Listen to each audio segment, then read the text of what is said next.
Bienvenidos al podcast de TechUp. En este espacio de conversación y reflexión, exploramos juntos los acontecimientos globales actuales, mundo cripto y financiero y todo lo que necesitas saber. Puedes apoyar este proyecto a través de PayPal o con criptomonedas, dejando una contribución en Bitcoin, Ethereum o, si lo prefieres, Solana. Puedes encontrar los enlaces y direcciones en la descripción. Encuéntranos en tu plataforma favorita, Spotify, Amazon Music, Apple Podcasts, TuneIn Radio o YouTube.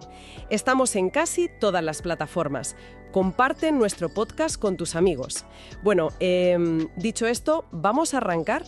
¿Cómo es posible que un misil disparado en Oriente Medio termine provocando que un trabajador en Buenos Aires pierda su empleo formal 6 meses después? Fíjate, parece ciencia ficción. Totalmente, pero hoy vamos a rastrear esa onda expansiva. Bienvenidos a un nuevo análisis a fondo. La misión que tenemos hoy por delante es desentrañar una red de causalidad que es fascinante. Vamos a conectar la geopolítica más cruda con el precio de Bitcoin, con las decisiones de la Reserva Federal de Estados Unidos y, por último, con los drásticos cambios de política que estamos viendo en América Latina. Es un auténtico placer estar aquí en la mesa para analizar estos flujos macroeconómicos. Y, a ver, cuando hablamos de economía global, siempre existe la tentación de quedarse en lo abstracto, ¿no? Mirando pantallas, gráficas, métricas. Ya, los numeritos en verde y rojo. Exacto, sí. Pero la realidad ineludible es que cualquier análisis financiero serio, a día de hoy, debe comenzar en el terreno físico, en esa infraestructura tangible donde los conflictos bélicos están, literalmente, dictando el ritmo del capital. Una refinería secundaria, ¿eh? Estamos hablando de South Pars, que es el mayor yacimiento de gas natural del mundo, que además Irán comparte con Qatar. Madre mía, palabras mayores. Claro, evidentemente golpear un nervio tan vital para la energía global trae respuestas, y la de Irán ha sido prometer una severa venganza, sobre todo tras la pérdida de figuras clave en su liderazgo. Esa venganza ya se ha traducido en ataques con drones de altísima precisión contra refinerías importantísimas en Kuwait, que procesan más de 700.000 barriles diarios. Una barbaridad. Y también contra instalaciones en Riad, en Arabia Saudita. O sea, el polvorín está encendido. Y esto, desde mi perspectiva financiera, introduce un nivel de fragilidad extremo en la cadena de suministro de hidrocarburos. El mercado reacciona de forma inmediata a la posibilidad real de que esos barriles dejen de llegar a sus destinos. A ver, freno un momento ahí. Entiendo el miedo a la escasez física, pero aquí es donde la política de Estados Unidos introduce una disonancia cognitiva que es brutal. Y hago un inciso rápido para nuestra audiencia. Aquí solo reportamos los datos de forma imparcial. Por supuesto. Pues bien, por un lado, vemos a una facción política en Estados Unidos afirmando categóricamente que Irán es una amenaza nuclear inminente. Sin embargo, en paralelo, testimonios recientes ante el Congreso por parte de exaltos cargos de la inteligencia de Estados Unidos aseguran que el programa nuclear iraní fue, y cito textualmente, destrozado. Pela. Aseguran que no representa un peligro inminente. Entonces, mi pregunta es: si los propios informes de inteligencia dicen que la amenaza está neutralizada, ¿por qué los mercados entran en pánico? Es como ver dos radares meteorológicos mostrando un clima completamente distinto sobre la misma tormenta. ¿No se supone que el mercado descuenta la información de forma racional? Pues, en contraposición a lo que dictaría la lógica diplomática, el mercado de materias primas no opera basándose en discursos políticos de campaña. Tampoco en proyecciones a largo plazo sobre armamento nuclear. Ya. Opera bajo una lógica de supervivencia física inmediata. Es decir, cuando un inversor institucional ve drones sobrevolando refinerías en el Golfo Pérsico, ignora por completo la retórica de Washington. Lo que cotiza es el riesgo real, inminente, de interrupción del suministro. Claro, el barril que no llega mañana. Eso es. Por eso hemos visto al crudo Brent dispararse de una forma tan errática, superando umbrales de entre 107 y 116 dólares en distintos momentos. Y en Europa la reacción ha sido aún más violenta. Sí, el gas. Exacto, con el gas natural subiendo un 30%. Básicamente, el mercado está incrustando una prima de riesgo geopolítico masiva en el precio de la energía. ¿Y esa onda expansiva energética, ese encarecimiento súbito del que hablas, cruza el océano y aterriza de lleno en la mesa de la Reserva Federal de Estados Unidos? Lo que nos lleva al segundo gran tema de hoy, el precio del dinero. el gran dilema. El comité de la Fed ha decidido mantener las tasas de interés entre el 3,5 y el 3,75%. Y vemos al presidente de la institución haciendo un equilibrismo verbal fascinante. Afirma que la economía crece, pero admite que el mercado laboral se frena y que la inflación sigue demasiado alta. Claro, impulsada por un índice de precios al productor que acaba de saltar al 3,4%. Y ahí vuelve el fantasma. La estanflación. Exactamente. Se vuelve a hablar del miedo a la estanflación con mucha razón. Es la peor pesadilla de un banco central. Precios subiendo sin parar por el coste de la energía mientras la economía real se estanca y no es capaz de generar empleo. Pero explícame esto desde tu lado analítico, porque hay voces muy respetadas en el sector financiero sugiriendo algo que parece totalmente contradictorio. Sugieren que la Reserva Federal de Estados Unidos podría terminar imprimiendo dinero masivamente para financiar estos conflictos bélicos y que esto inflaría los activos de riesgo. Sí, es una teoría que está ganando tracción. Es como si la economía fuera un coche circulando por la autopista, pero con el freno de mano puesto. O sea, el motor laboral se ahoga, pero la gasolina sigue subiendo de precio. ¿Acaso los bancos centrales se han quedado sin herramientas? No obstante, para comprender verdaderamente esta parálisis, debemos mirar debajo del capó de ese vehículo. La métrica clave aquí no es solo la tasa de interés general que anuncian en las ruedas de prensa. Vale. Es el rendimiento del Tesoro de Estados Unidos a 2 años comparado frente a la inflación esperada. Actualmente ese bono a 2 años rinde un 3,71%. Ya. Si a eso le restamos la inflación proyectada, que está en el 2,27%, nos queda un rendimiento real muy exiguo. A ver, permíteme detenerte ahí, porque esto suena a jerga pura de los mercados. Vamos a traducirlo para quienes nos escuchan. ¿Qué significa exactamente ese rendimiento real tan bajo en la práctica, en el día a día? Pues significa, para que nos entendamos, que prestarle dinero al gobierno de Estados Unidos apenas te genera riqueza real una vez que descuentas el coste de vida. Y aquí está la trampa mortal para la Reserva Federal. Su mandato siempre es doble. Controlar la inflación y maximizar el empleo. Exacto. Entonces, si suben las tasas de interés para aplastar esa inflación energética que viene de los misiles en Oriente Medio, encarecerán tanto los créditos que van a destruir a las empresas y provocarán despidos masivos. Claro. Pero si bajan las tasas para ayudar a esas empresas y fomentar el empleo, el dólar pierde fuerza, la gasolina sube aún más y la inflación se descontrola por completo. Madre mía, están atrapados en un laberinto geopolítico. Como no pueden imprimir barriles de petróleo, pues mantienen las tasas congeladas esperando ganar tiempo. Literalmente. Es una parálisis absoluta. Es una locura. Bueno, y antes de adentrarnos en cómo el dinero digital y los activos descentralizados están reaccionando a este caos fiduciario, creo que es un buen momento para recordar a nuestra audiencia que este análisis a fondo llega a sus dispositivos gracias a la plataforma TechUp. Así es. Mantener este nivel de profundidad requiere muchísimos recursos y la comunidad puede apoyar el proyecto directamente a través de PayPal o también adentrándose en la economía del futuro mediante aportes en criptomonedas. Recibimos contribuciones en Bitcoin, Ethereum y Solana. Recordad que todas las formas de ayudar, todas las direcciones, aparecen detalladas en la descripción del contenido. Y retomando precisamente ese hilo macroeconómico, esa transición de la que hablabas hacia los activos descentralizados es vital ahora mismo. Cuando el dinero tradicional sufre la asfixia de la inflación y encima la amenaza de la impresión descontrolada para financiar guerras, el capital busca válvulas de escape. Y vaya si las busca. Hemos visto a Bitcoin pasar por una prueba de estrés espectacular. En cuestión de días, el precio se desplomó desde los $76.000, perforó los 71.000 y llegó a tocar un fondo intradiario de $69.500. Un buen susto, sí. Investigando los datos internos de la cadena de bloques, resulta que un solo inversor pionero, una de estas ballenas históricas del mercado, depositó y vendió 650 bitcoins de golpe, unos $46 millones. Casi nada. Y encima forma parte de una liquidación mayor de más de 11.000 bitcoins que llevaba haciendo. A esto le sumamos que casi $600 millones en posiciones apalancadas fueron liquidados del mercado.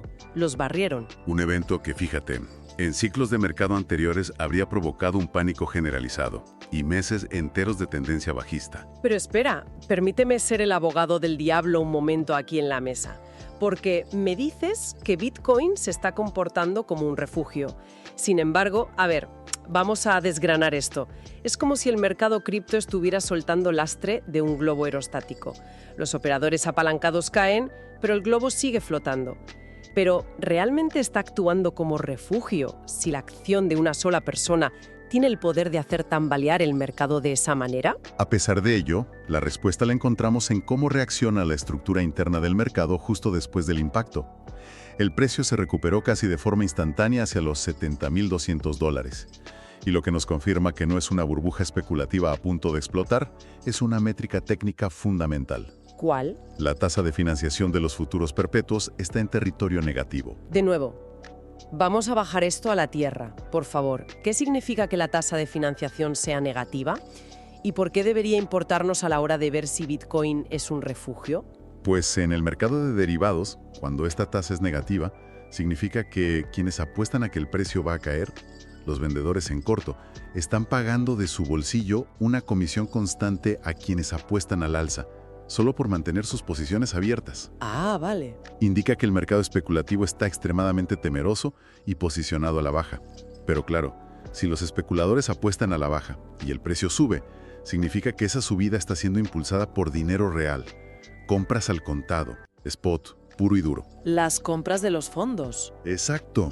Vemos compras institucionales masivas y flujos de capital hacia los ETF en Estados Unidos que absorben inmediatamente las ventas de estos grandes tenedores antiguos. Es dinero paciente y fuerte comprando lo que los especuladores venden por puro pánico. Lo que nos lleva a un contraste que es verdaderamente fascinante con el mundo físico. Mientras Bitcoin absorbía este tremendo golpe de oferta sin inmutarse a medio plazo, el oro tradicional, el refugio de toda la vida, sufrió una caída hacia los $4.900. Exactamente. Estamos observando en tiempo real lo que muchos ya definen como una rotación de capital generacional. En un entorno donde misiles de altísima tecnología destruyen infraestructuras de miles de millones en Oriente Medio, el capital institucional empieza a cuestionarse la seguridad de cualquier activo que sea físico. Ya, es lógico. El oro requiere bóvedas, logística pesada, transporte blindado. Todo eso es vulnerable en tiempos de guerra. Bitcoin ofrece una escasez absoluta que puede moverse a la velocidad de la luz sin depender de infraestructuras geopolíticamente expuestas. Pues mientras las grandes superpotencias debaten sobre activos digitales, rendimientos de bonos y misiles, quiero llevar este análisis a la economía real y cruda de América Latina, porque aquí es donde vemos verdaderamente el daño colateral. Todo este shock energético y la parálisis de la Reserva Federal de Estados Unidos tienen consecuencias directas en el sur global. Sin duda. Las naciones se ven forzadas a tomar medidas extremas.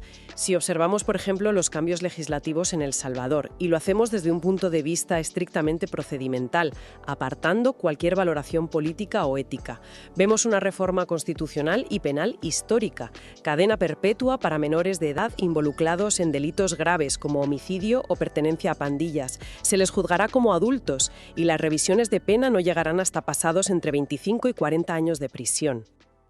Es un síntoma clarísimo de estados que ante la escasez crítica de recursos económicos para mantener programas de integración, recurren a medidas de contención de máxima dureza para salvaguardar la seguridad básica. Así es.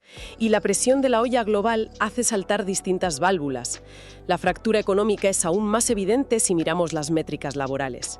En Argentina, el desempleo ha escalado al 7,5%, pero el dato que es verdaderamente aterrador es que la informalidad laboral abarca ya al 43% de la población. Casi la mitad del país. En el Caribe, Cuba atraviesa una crisis energética severa, agudizada por la falta de combustible y dependiendo de la llegada de un petrolero ruso sancionado. En Venezuela, la presión de las sanciones de Estados Unidos ha forzado la destitución de su histórico ministro de Defensa tras más de una década en el poder, reemplazado por una nueva figura. Y en un clima tan asfixiante, la sociedad encuentra válvulas de escape emocional en hitos como la reciente victoria histórica de su selección de béisbol, venciendo, curiosamente, a Estados Unidos. Qué ironía, ¿verdad? Ya te digo. Y a nivel comercial, Colombia acaba de imponer un arancel del 35% al acero importado. mientras que en México vemos huelgas masivas de maestros exigiendo mejoras urgentes. Entonces, la pregunta obligada para ti es, ¿son estos aranceles del 35% en Colombia o el trabajo informal en Buenos Aires daños colaterales directos de la crisis en Oriente Medio y las tasas de la Fed? De forma diametralmente opuesta a Estados Unidos o Europa, los países latinoamericanos no tienen margen de maniobra fiscal. Y ahí reside toda la causalidad. Cuando el petróleo sube de precio a nivel global por un ataque con drones en el Golfo Pérsico, Estados Unidos absorbe parte del golpe emitiendo deuda, porque el mundo necesita dólares. Claro, tienen la maquinita. Exacto. Pero cuando ese encarecimiento de la energía llega a América Latina, sumado a las altas tasas de interés impuestas por la Reserva Federal de Estados Unidos, que encarecen sus deudas externas, el Estado no tiene escudo.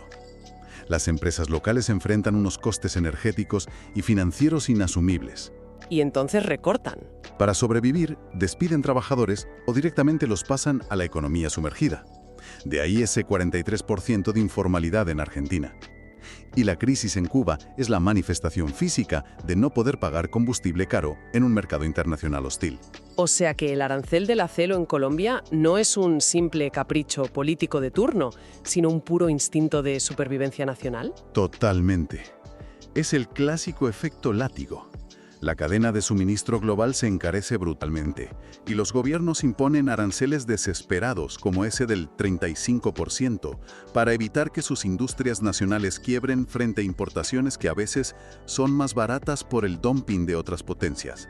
Ya veo. Lo que comienza como un conflicto táctico en Oriente Medio, 6 meses después se traduce en un sistema eléctrico colapsado en una isla caribeña y en huelgas de maestros que no pueden pagar la cesta básica en México. Todo es un único ecosistema interconectado. Es una radiografía implacable. Y demuestro que intentar aislar las noticias locales del contexto macro global es un error de miopía económica gravísimo. Creo que este recorrido tan exhaustivo nos da una perspectiva invaluable hoy. Para ir cerrando, quiero recordar a la audiencia que han estado escuchando el podcast de Tech Up. Un placer como siempre. Este espacio de investigación profunda se sostiene únicamente gracias a quienes nos escuchan. Si consideran útil este análisis a fondo, recuerden que pueden apoyar el proyecto mediante aportes a través de PayPal, o si lo prefieren, sumándose a la tecnología financiera, enviando contribuciones en Bitcoin, Ethereum o Solana. Tienen absolutamente todas las formas de ayuda, detalles y enlaces en la descripción del contenido. Y por supuesto, compartan este contenido con quienes busquen entender la maquinaria que mueve el mundo. Y bueno, para concluir por mi parte, me gustaría plantear una reflexión final para quienes nos escuchan, basada en esta vulnerabilidad extrema que hemos expuesto hoy. Si la infraestructura energética tradicional ha demostrado ser tan frágil ante la tecnología bélica moderna y vemos que las monedas fiduciarias están irremediablemente atadas a esa volatilidad física, cabe preguntarse, ¿veremos durante la próxima década a bloques geopolíticos enteros adoptando reservas de valor digitales que sean criptográficamente inmunes a los ataques físicos? ¿O por el contrario, seremos testigos de un retroceso masivo hacia un proteccionismo extremo donde cada país levante muros comerciales insaltables para acaparar materias primas? Menuda pregunta dejas en el aire. Es una encrucijada que va a definir el flujo del capital y el nivel de vida de la próxima generación, sin duda. Y que dejaremos resonando en la mente de todos. Ha sido un verdadero placer diseccionar este complejo rompecabezas global. Sigan cuestionando los titulares y buscando siempre las verdaderas causas detrás de las consecuencias. Hasta la próxima.